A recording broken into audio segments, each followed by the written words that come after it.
Hello everyone, and thank you for joining this webinar, Domain Trust, Why You Should Be Aligning Your Domain, IP and Online Brand Protection Strategy in collaboration between Managing IP and Zacco, the international full-service IP and OBP specialists.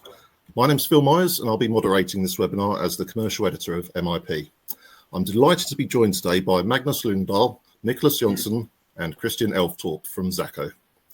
Magnus draws on a decade of working with IP and digital and physical branding to provide strategic advice regarding trademarks, designs, domain names, and other unique business identifiers.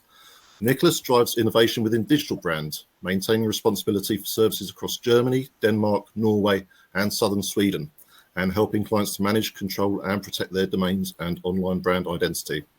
Finally, Christian assists clients with protecting their IP across all channels, including those online, such as domain names, online marketplaces, and social media, as well as providing advice on IP strategy and licensing, data privacy, and marketing law. Today, Magnus, Nicholas, and Christian will be explaining why domain names form an integral part of a comprehensive IP and OBP strategy. We'll hear about some of the essential domain management principles, which will help to ensure your organization's online presence remains robust and secure. The webinar will share insights relevant to those working within IP, branding, legal, and technical teams. And we'll also be hearing speakers' thoughts on the future of domain management. Just a couple of housekeeping points before we begin, though. There'll be a Q&A at the end of today's session, so if you'd like to tap into our speakers' considerable experience and insights, feel free to post questions below.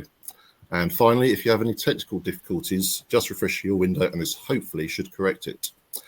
Now, I'd like to start by making sure we've got Domain Management 101 under our belts. So, Nicholas, I'll come to you. Could you begin by giving a brief introduction to corporate domain management? What does it actually represent in practice? Sure.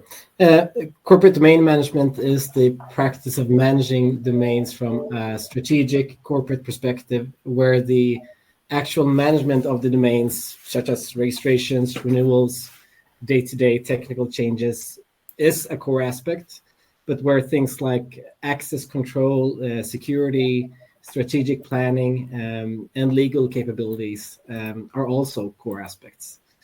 And by security, I'm not only talking about IT security, but also from a legal and privacy and compliance perspective. All these aspects are typically what differentiates a corporate domain management solution from the regular do-it-yourself domain registrar, and why companies of all sizes should consider corporate providers instead of standard registrars. Another aspect is having immediate access to strategic advisors, technical experts, and legal expertise, as opposed to you having to act as a coordinator between a registrar, tech advisors, and a law firm. A good corporate domain provider should be able to cover all aspects and relieve you from that time-consuming and delaying aspect, basically. Finally, I would say that while domains do serve as the backbone of many responsibilities that falls under IT, corporate domain management is also about acknowledging that domains is not only an IT thing. And my personal standpoint is that the overall ownership maybe shouldn't fall on ownership of the domain portfolio and domain strategy shouldn't fall on IT, perhaps. Okay. So yeah, that's a brief intro to corporate domain management from our point of view. Okay, thanks. That's really helpful. In terms of, so domain names, not just an IT issue. In terms of the interaction between IP rights and domain names, then what role do IP rights play in domain names, and what are some of the benefits of aligning your domain strategy with your IP strategy? Magnus, perhaps I can come to you on this one. Yes, sure. I would say that they are very closely linked together, actually. It's kind of two sides of the same coin. But if we start from sort of the very beginning of it, I would say, well, what is a brand about? It's your identifier, and it's often loaded with values, identity, promise to quality maybe. and things like that. And that is kind of simply put also why you protect it by a trademark, for example. And the domain name of such would also be considered more or less like your online trademark, but also in many instances, sort of your primary communication channel. It's what your website is built on, it's what your emails are built on, it's often what your business systems are built on. It's a lot of functionality in the everyday business that is built on the domain name, and the brand itself is also in the domain name. So a trademark is there to protect your brand and try to sort of find a balance between them. One can draw the example of when applying for a trademark, it becomes a public, it becomes publicly known. And we see that there is issues with domain name pirates, for example, that is constantly scanning the different patent and trademark offices for a new brand.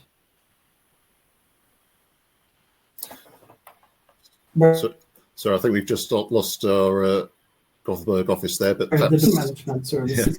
Yeah. Okay, thank you. Christian, perhaps you can come in. Yeah, I can try to come in with a better connection, maybe. But no, I can just maybe add to that. I mean, another benefit that we see is obviously, or where they overlap, is when it comes to infringements as well.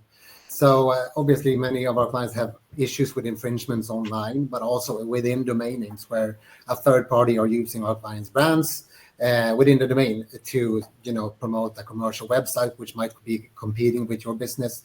It might be a more of a fraudulent sort of domain that you want to act against. And naturally, having sort of the right trademark registrations in place will greatly sort of benefit on how you can sort of enforce your rights in those cases. So I think that's another benefit where we see them overlapping, even though those are sort of external domain names. But then I think overall, I mean, having a trademark registration in general will simplify many things when it comes to the domain registration procedure as well. In some countries, for example, you have to have a trademark registration in place. But then, I mean, if you have a trademark, also might impact on how you think about the domain registration in that particular country. I think Magnus might want to elaborate on that one. Yep, Magnus. Hopefully our connection is established again. Good at the moment, yep. Perfect. Yeah, you were touching upon that, Christian, that when you find yourself in a country where you're having a trademark registration and there is a good domain name dispute resolution in place, for example, you can be much more narrow in your defensive registration strategy. While obviously sometimes you can find yourself selling goods to a country where you might not have the trademark registered. And in such cases, it might make sense to register more broadly from a strictly defensive purpose, actually. Okay, thank you. So you mentioned the importance of trademarks within an online brand protection strategy there, and we're starting to see the scale of the benefits and the high stakes that are involved here with brand protection. So in terms of right-sizing a domain portfolio, could you tell us what this might look like in practice? Magnus, we'll stay with you while the connection's good. Yes. So what we're touching upon now is that not just domain names and trademarks, but also online brand protection and other IP rights, or actually they all play a role together, and where you can benefit from one another by just combining insights and intelligence between them. It will allow you to, for example, create a more right-sized domain name portfolio. But before moving into a bit more on the right sizing, maybe it could make sense to highlight the importance of actually the country code top level domains, because we see they are very important in the local market. If we take Chile and Brazil, for example, you have actually more than 85% of all the traffic in those countries are being done on the country code top level domain. So you're not kind of safe just because you're having the .com domain. Obviously, also the local top level domains are important, and that goes for countries all over the world. Germany, South Africa, I think pretty much everywhere where you look, the local top level domain like .de or .co.uk and so on, are the ones with sort of that are loaded with almost the most trust actually from them. So having said that, we can move into some examples. I think we were touching upon it actually when the connection started to become poor, but it's about how the trademarks and the domain names fits together. And it's not just trademarks, it's actually more or less IP rights as such, because it could also be, for example, copyrights. So to enforce a copyright or trademark infringement online, of course, you need to have those things in place as well. And having your portfolio in place is crucial for sort of a successful enforcement when being online. Moreover, with sort of the right domain names registered, you will also experience fewer, hopefully, infringements online, which also would maybe save you some costs on the online brand protection and the enforcement. So I think Christian's just dropped out again there. You back, Christian? I'm back. Yeah. Yeah. Okay. So, Christian, I just wondered if this picture has changed over the past few years at all in terms of country codes, domains. So, I mean, when it comes to country code domains, I mean, if we go to we spoke about earlier about the domain name enforcement procedures and how that sort of fits into the general IP management bit. I mean, when it comes to country code top level domains, the problem there when it comes to enforcement is in some country code top level domains, there are no dispute mechanisms online. Like, for an example, with the .com domains, many of you might be familiar with the UDRP that you could use to recover an infringing domain name. But in some countries, such as in Germany, where Magnus mentioned that it's very important to have the local domain name .de. In that country, there is no online dispute resolution procedure. So in that case, you would be referred to a court procedure if you want to recover the domain. It might even be difficult to recover the domain in that sense. So I guess that's one aspect with the country code top level domain that's interesting to look at. Okay. And so I'd like to hone in on the security aspect now. So where does the domain security fit into all of this? Nicholas, you briefly mentioned earlier that a domain often represents the backbone of corporate IT infrastructure. Perhaps you could elaborate on that, maybe give us some insight into some of the potential threats you've seen that could be relevant to our audience, the threats that have emerged or expanded in recent years, and what are the best ways to tackle them. That'd be even more helpful. Yeah, if we simplify it, domain names are sort of the foundation for many of the things we take for granted on the internet today, like your public-facing websites, e-commerce platforms, your email, online conference calls like this one, and so on. If the wrong domain goes down, this webinar would probably also go down. And when a domain goes down, rather than the servers that underpins a certain service, then you're often in a very tough spot because it can typically not be resolved as quickly as if a certain service goes down.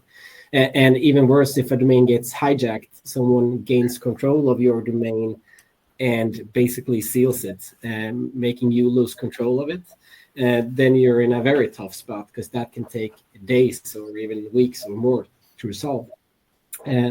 So one thing I think in today's society where we see a lot of attacks, basically, I think one thing everyone should consider is to apply domain locks for all their important domains. And I'm not only talking about the typical simple domain locks that you see in domain portals, but for your most important domains, you should, when possible, also consider locking the domains at registry level. Locking a domain at registry level is, figuratively speaking, sort of like placing your domain in a bank vault, where the vault requires two separate keys to open and also has a time lock, to put it very figuratively. And in today's world where electronic communication is everything, it is essential to have your domains locked in the best possible way, especially your primary domain, because your entire digital ecosystem typically relies on that domain in some way or another. Another thing to consider today is of course email security. A lot of the attacks we see, they start off with a domain name or a sort of fake email, a phishing email. That is a very popular attack vector where attacks start. And there are things you can do to prevent your domains from being used in spoofing or phishing attacks. And they come also with the added bonus of increased deliverability, for example, DMARC.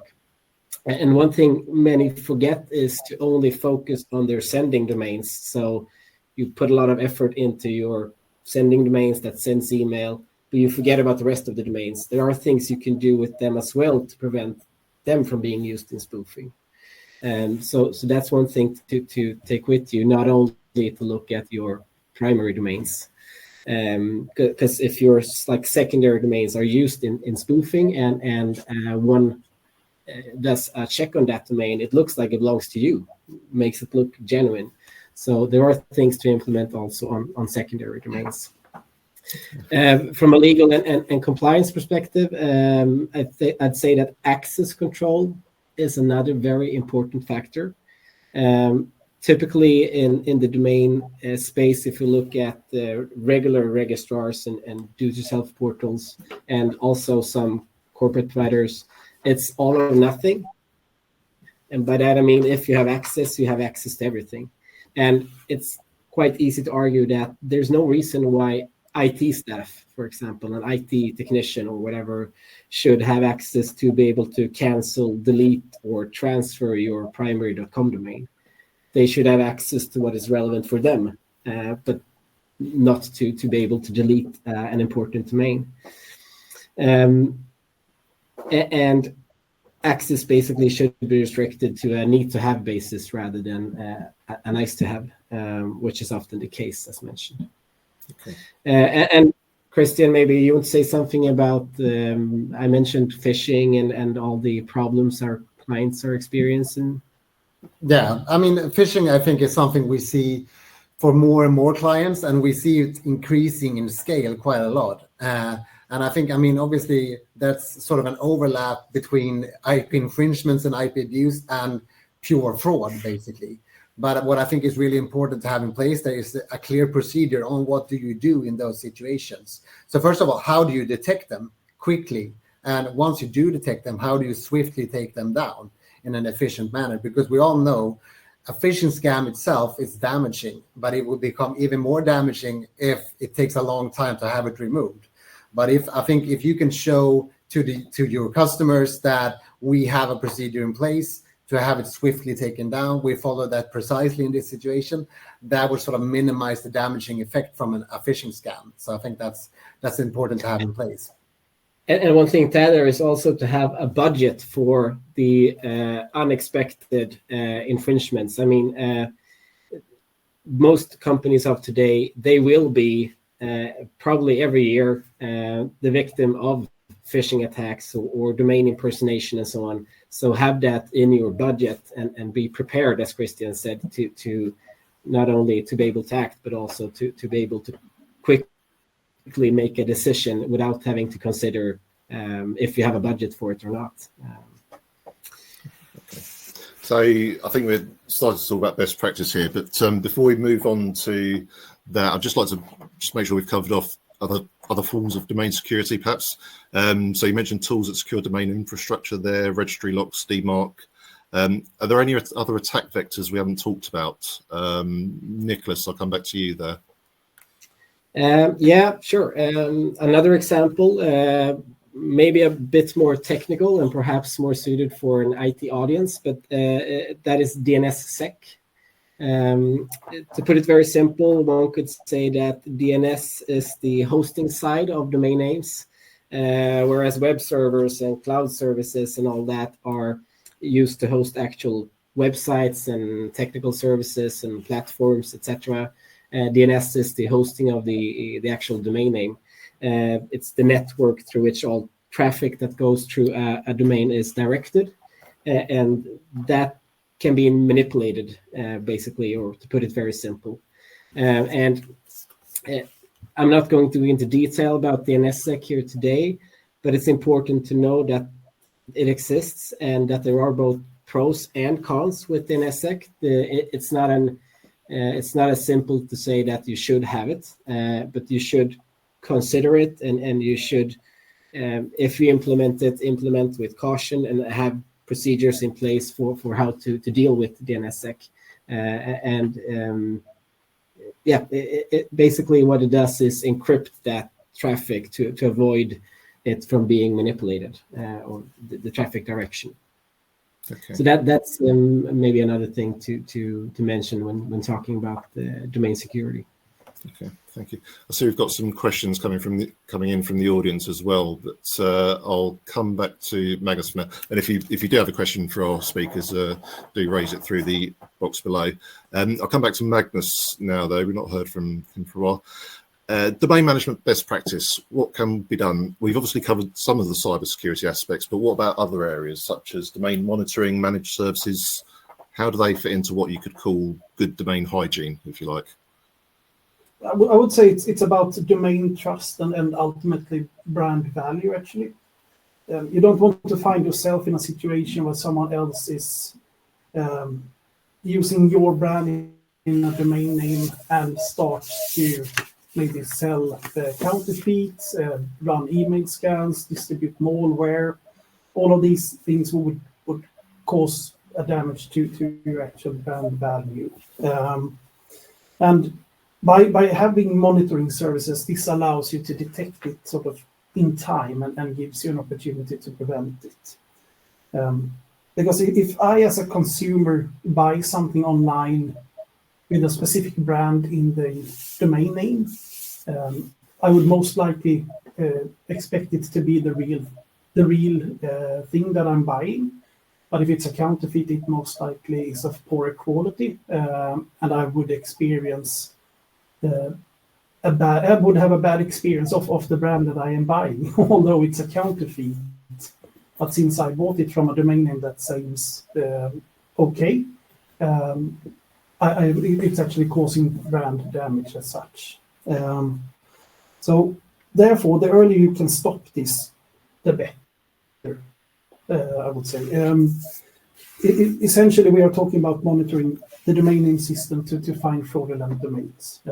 So that's the part of where we cover the monitoring aspects. But when looking at it from a domain management as a service perspective, it's more about creating efficiency, right sizing. So I notice as we lose Magnus again. Okay.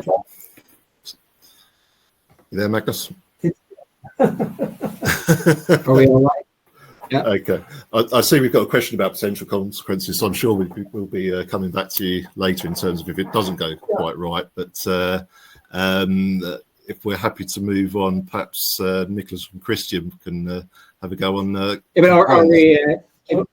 we back on? Can you hear us, Phil? Yes, we can. Yes.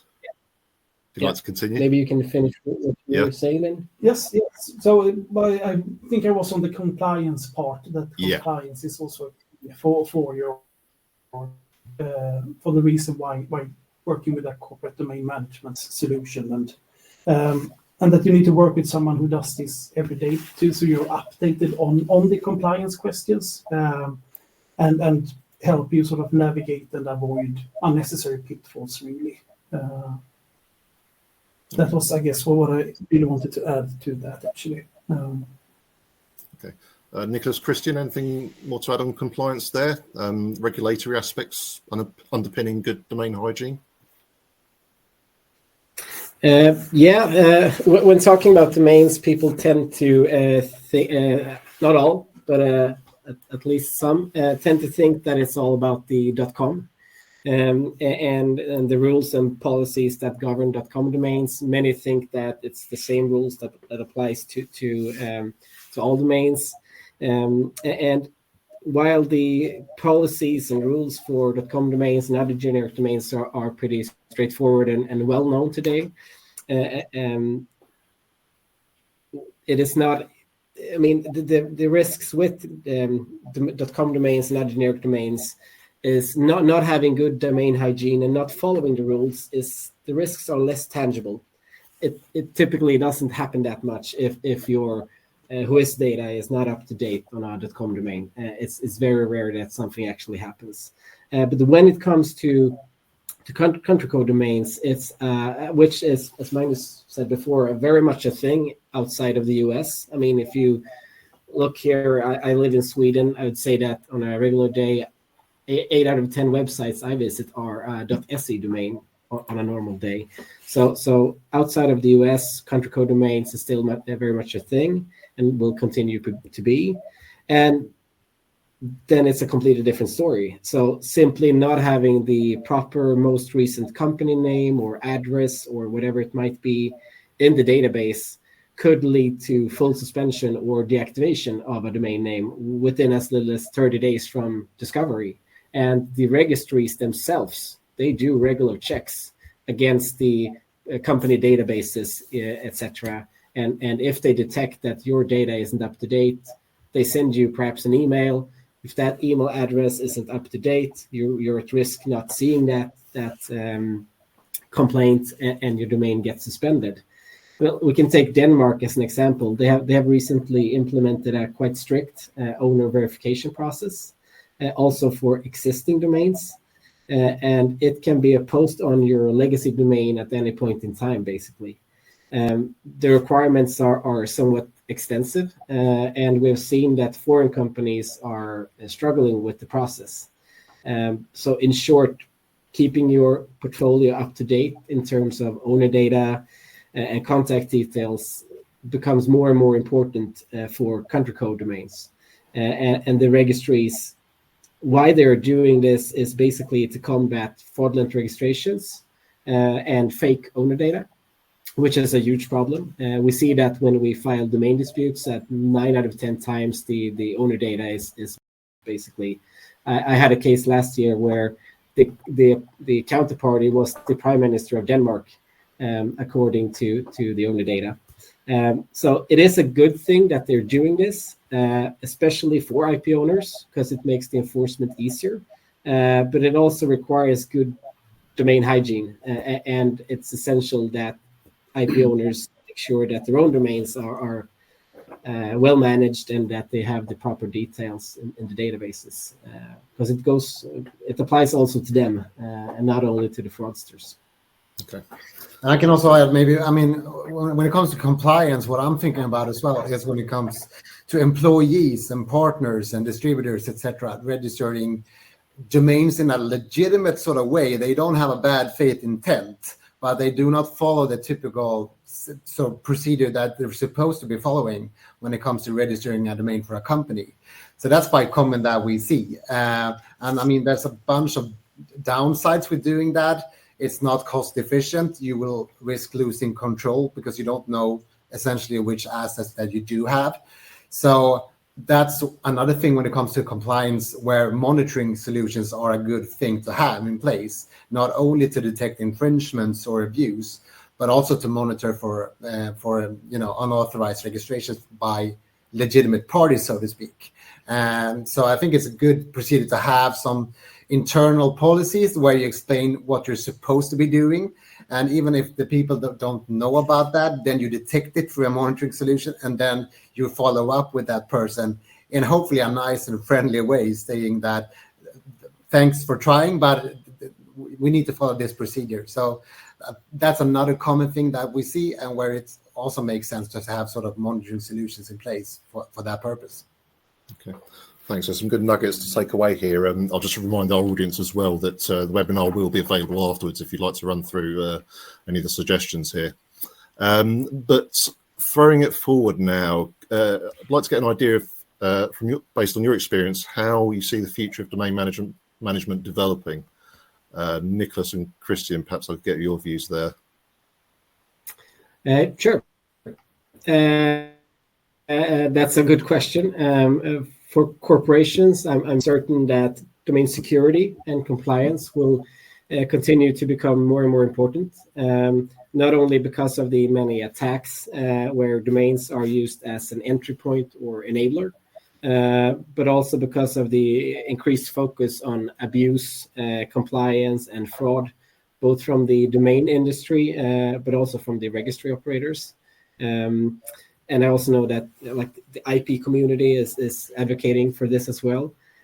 And with the continued development of new generic top-level domains in the future, and future expansion of the domain space, including Web3, wherever that may take us in the future, we might also see more frequent use of blocking services.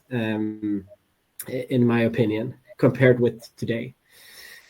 Personally, I'm also hopeful that the executive leadership teams of companies of all sizes, basically, will increase their awareness about domains in general, and understand that your $20 primary domain underpins not only your website and perhaps your e-commerce platforms, but also your email and other essential systems. As I said before, we take these things for granted, and we spend tons of money on servers and networks and all that, but tend to forget that if your $20 domain, if that goes down or gets stolen, then it doesn't matter how great your server is or how robust your systems are, because it will all stop working basically, and you can't communicate in a regular way.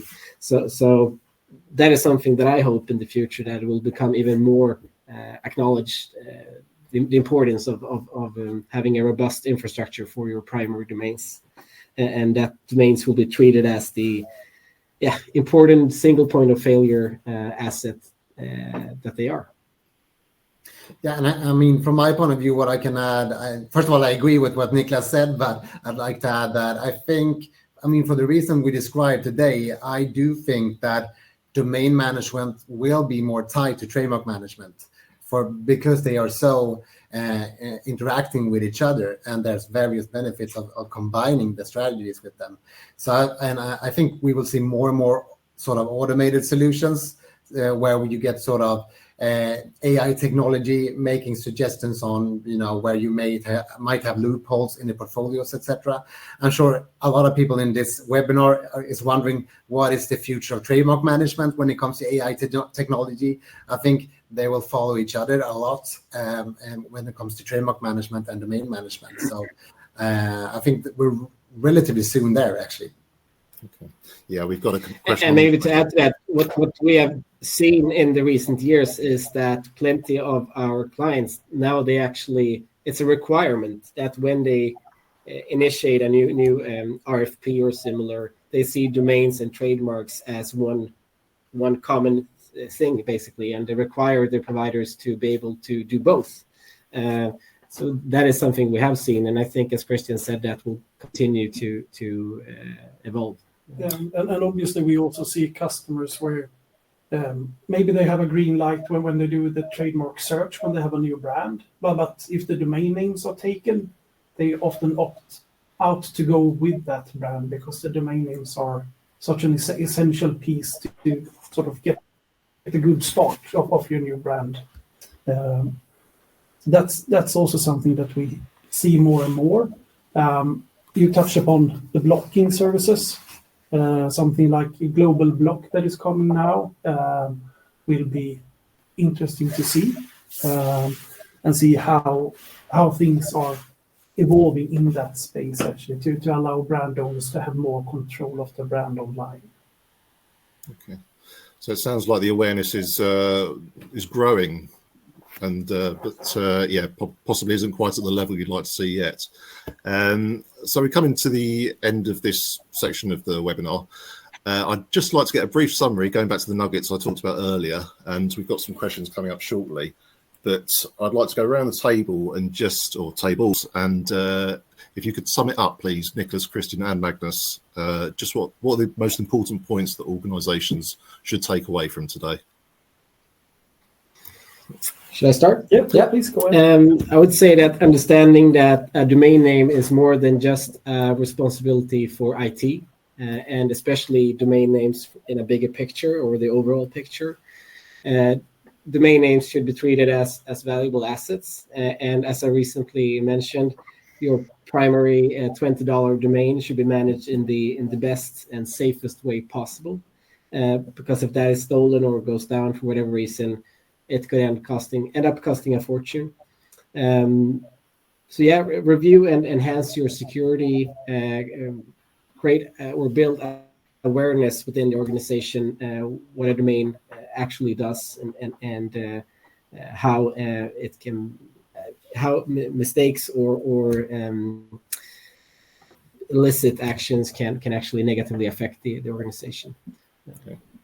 Yeah, and I would add to that. I mean, make sure that domains and trademark strategies that your portfolios are following sort of the same strategies, and that you have a think about before you launch a new brand or before you enter a new market. How do we deal with the domain situation, and how does that interact with the trademark situation? To make sure that you think about that beforehand. So I mean, and that's one of the key takeaways, I suppose, and also to have a good monitoring solution in place once you do secure the rights that you want to have, to ensure that you do keep track on your brands, both from like an infringement perspective, but also from a security perspective, as well as from a compliance perspective, to ensure that you have everything covered. Okay, thank you. Magnus, anything to add there?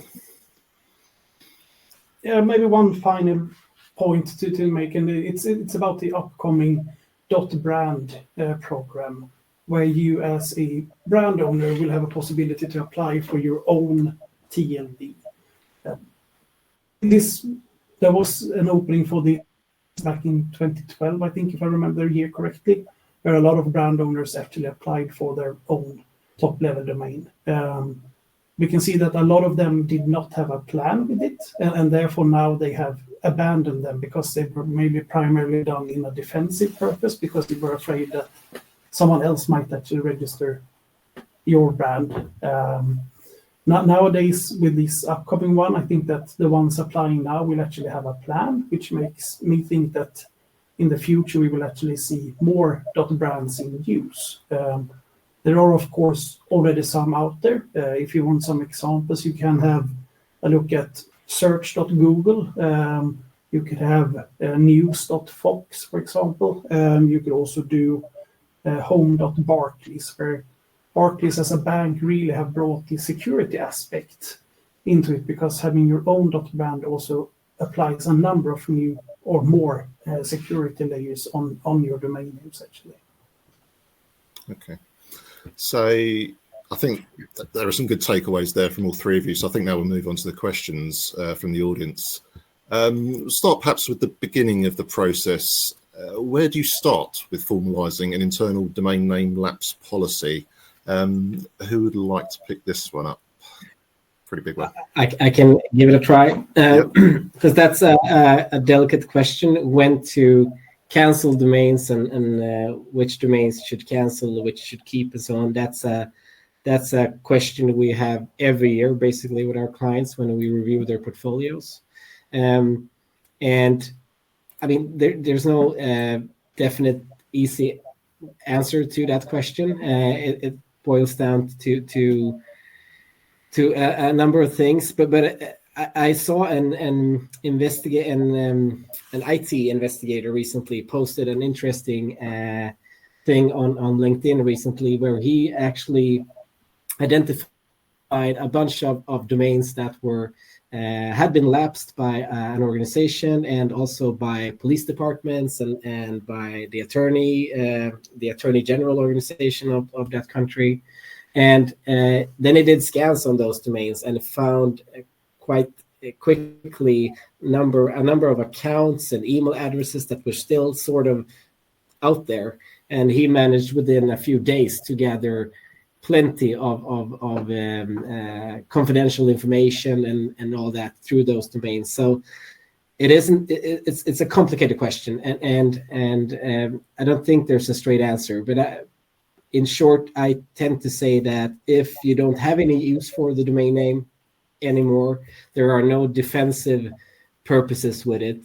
And finally, there's no use case for it. Then one should consider lapsing, because we know for a fact that the first thing we do when we take over new portfolios is to sit down together with the client and look through the portfolio and see what can actually be lapsed. Because looking back 10, 15 years, you registered domain names all across the board, across every single TLD, basically. You had a much more wider policy typically, while today we tend to help them have a bit more narrow strategy, combine that with monitoring solutions, and find sort of the sweet spot. But I mean, I don't have a straight answer to it, but you need to be cautious. I guess that's a takeaway. Okay. I think you give it a good try. At least. Yeah. Yeah, that's not really. I think you covered sort of the aspects to it, and then it's always sort of from case by case and portfolio from portfolio, brand by brand. It really differs actually. And one final thing to mention there when talking about lapsing domains is that even though you don't, I mean, let's say it's an old brand, it's not in use anymore. It hasn't been in use in 5 years. But one thing to consider is it a brandable domain? Could it be used for a new product 5 years from now? Then it might be good to keep those domains, because keeping them will be quite a limited cost, while lapsing them and then having to acquire good domains for the years ahead will be much more expensive. So if a domain is brandable, it could be relevant to keep them, even though you don't have a use case for them right now. Okay. Related question, really. What would you do if someone registered a domain under your brand, uploaded a fake website, and started impersonating you? Nicholas, would you care to elaborate on that? Yes, you mean if someone attacks us, basically? Yeah, that's a fair question. The first thing we would do, or I would do, is to start collecting all the relevant evidence. I'm not going to go into detail, perhaps, on what that means, because you never know who's listening. But it depends on the circumstances, what kind of evidence you collect. But it's essential that the first thing you do, or we do, is to do the evidence collection. Because if you start by enforcing right away, let's say you get the website down, but they continue sending fraudulent emails, for example, then you don't have then the website is gone. So it's important to start collecting the evidence the first thing you do. The next step is typically to contact all the involved providers. So I would contact the registrar, the hosting provider, the DNS provider, and kindly ask them to help out. Not like demand them, but kindly ask them to support. Because typically all providers have in their TLCs that you're not allowed to use their services for fraudulent behavior or infringing behavior. And the good thing is that if you have let's say a fake website or whatever it might be, it's sufficient that one of them helps out. You don't need all of them to take action. One is good enough. Thirdly, I would, if unsuccessful with the providers, a next thing could be to send a cease and desist letter, or try to make the site go dark. You could do that by filing complaints to search engines and social medias, etc., and try to get links removed and search results removed, so that it's harder for the end user to actually find the website or even end up there. And then, of course,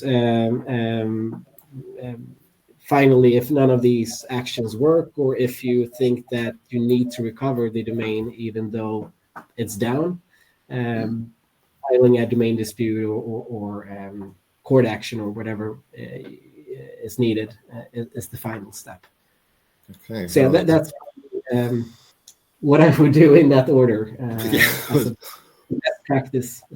That's pretty comprehensive, and I can see why firms such as Zacka will be used for enforcement purposes. But staying on enforcement, we have another question here about Christian, you talked earlier about how IP rights fit into domain enforcement procedures. Can you elaborate on that? Is there anything else that we should know? Yeah, I mean, I think this was mentioned briefly earlier that, I mean, what we see quite a lot is that if you file a trademark application before you secure the actual domain, there's a big risk that someone will steal it once you file the trademark application, since it will become public, and then there's pirates sort of sweeping the web and are trying to register it and then hopefully sell it back to you from their point of view. So, I mean, there's a number of ways that you could attack that. There's ICANN mechanisms in place called the UDRP, as I mentioned, for .com and generic top-level domains. But the problem, as I said, touched upon earlier, is that in some countries there are no such procedures. So in those countries, it's even more important to secure the domains that you want. But if it does happen anyway, I think there's many good solutions in place with the new GTLDs that came across a couple of years ago. They introduced a number of new mechanisms like the URS, people might be familiar with. I think the more and more that the internet evolves, I think we will see more and more of those solutions coming in place. But what they all seem to have in common is that you need a trademark, even though in some cases it could be a common law rights, and it doesn't necessarily always need to be a registered trademark, but having a registered trademark certainly helps. So I think there's a lot of good dispute mechanisms in place, but I think we will probably see more out there. But again, even though you could use them, it costs some money, it takes some time. So it's certainly better to secure the domains that you want prior to filing the trademark application if you can. So yeah. Okay, spend a little bit of time and money early in the process to save time and money later on then, I guess. So preventative measures in terms of blocking services, another question. We've heard of something called Global Block. I think we touched on this earlier. Can any of you share some insights on what this is exactly? Who would like to pick that one up? I believe you mentioned Global Block, perhaps.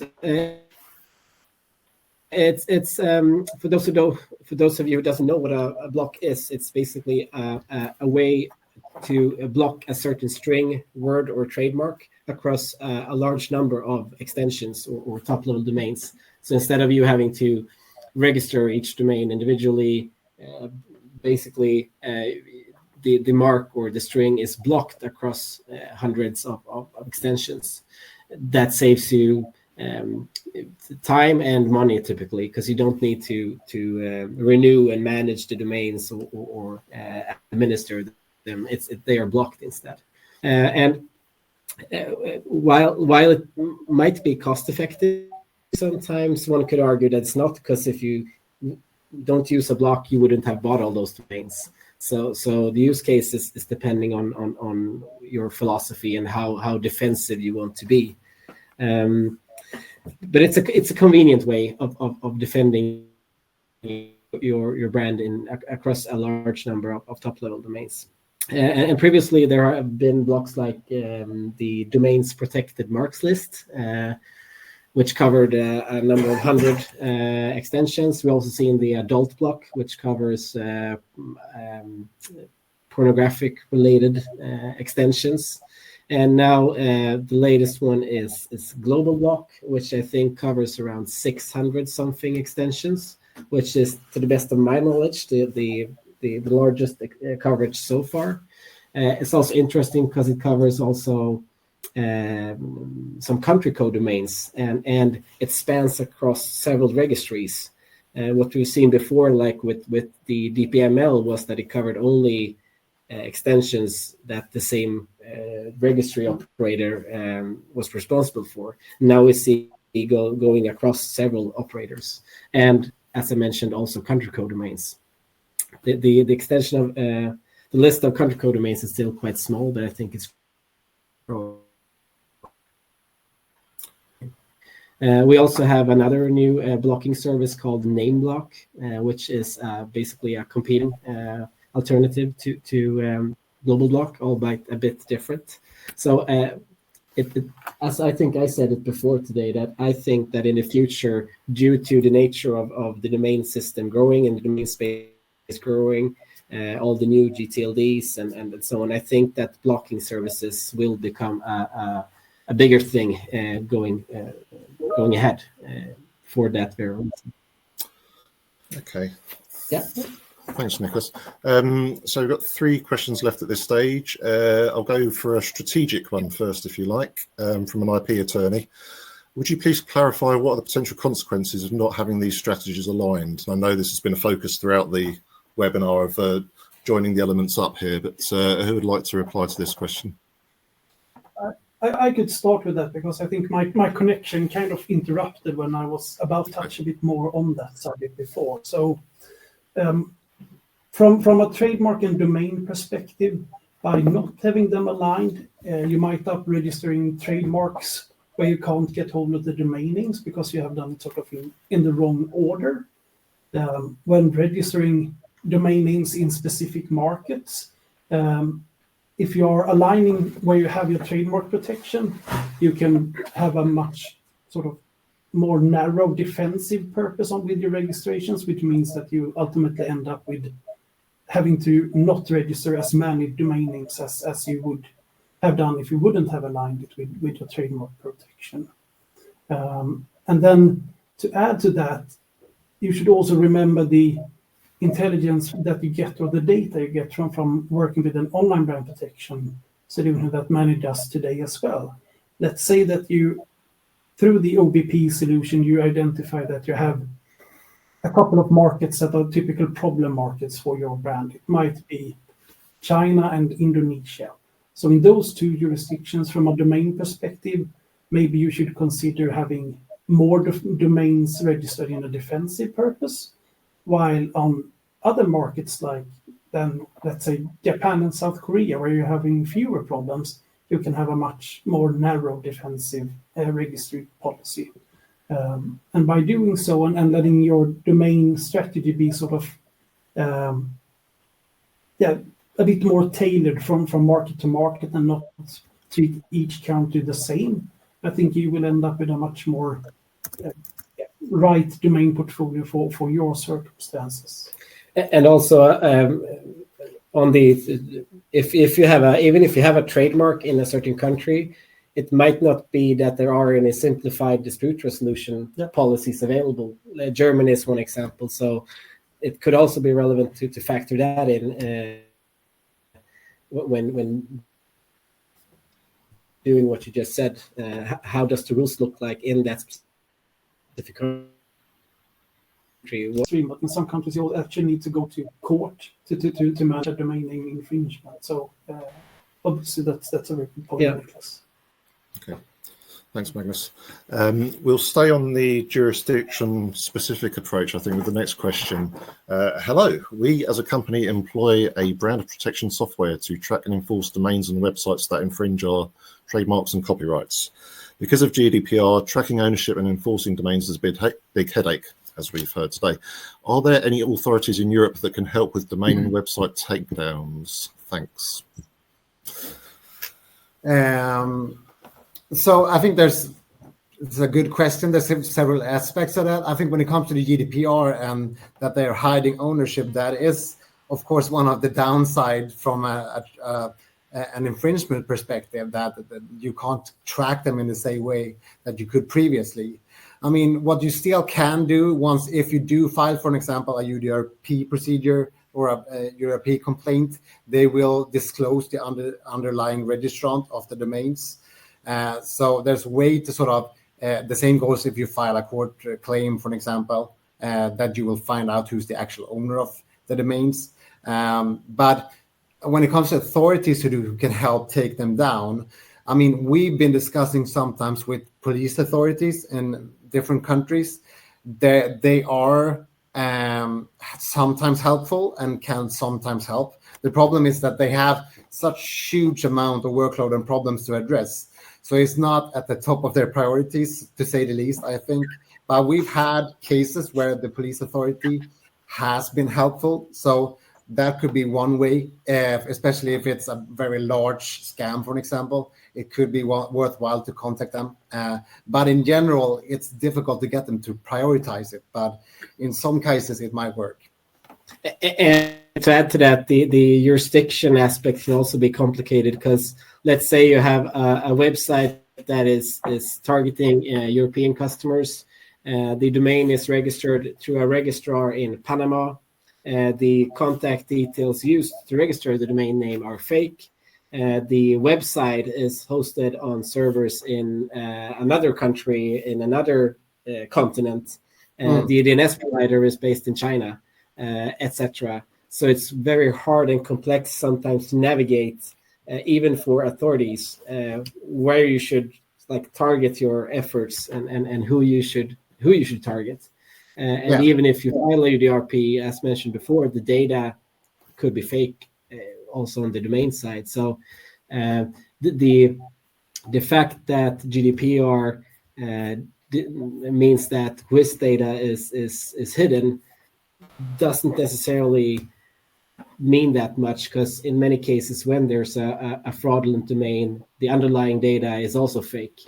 I mean, you would almost need the authorities to work with each other, like Interpol would need to work with other foreign police authorities. And again, the problem is it has to be really serious, I think, for them to take such measures. So I think that's the challenge. But if it's more of a straightforward case where it's clear that it's, for example, a fraud in Sweden, and you can tie it to some Sweden sort of company or whatnot, then you might have a bigger chance of getting some help from the authorities. But in many cases, unfortunately, it's a mixture of jurisdictions and fake data, etc. So that's the difficulty.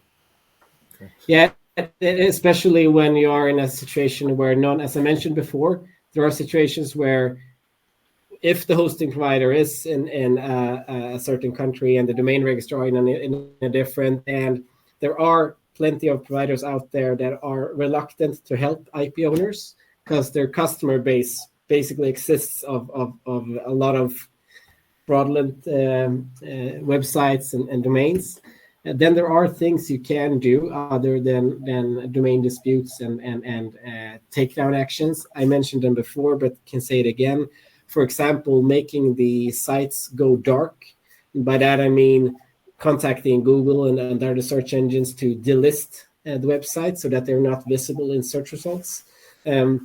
Often they also market these sites on social media and all that. You can report that as well, so that there are no ads for them on social media. And thirdly, you can contact the payment providers. So MasterCard, Visa, payment platforms that are out there, and file basically a fraud complaint. So what you're doing is the website will be up, but they can't accept payments. And it's very hard for consumers to actually end up there, because you have delisted the site from search engines and so on.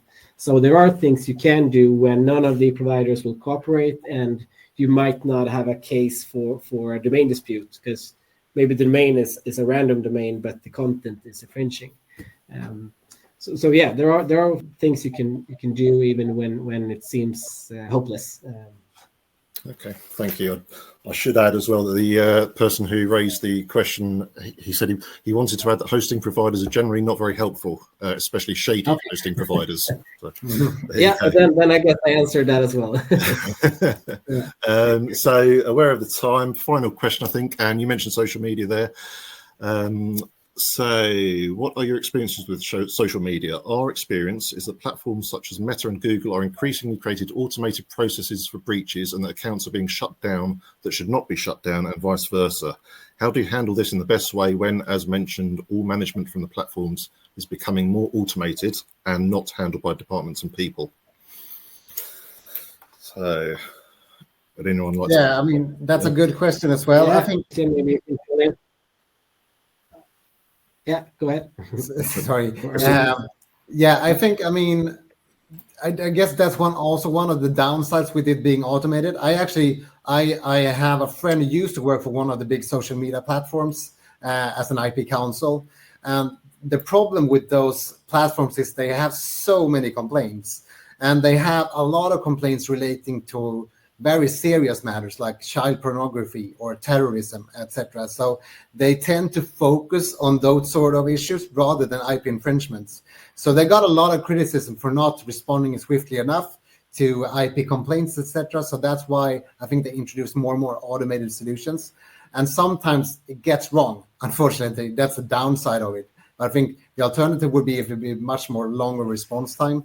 I mean, my experience is that if you are a pain enough and continue to chase them, they will eventually connect you to an actual person who you can discuss with, but it might take some time and effort.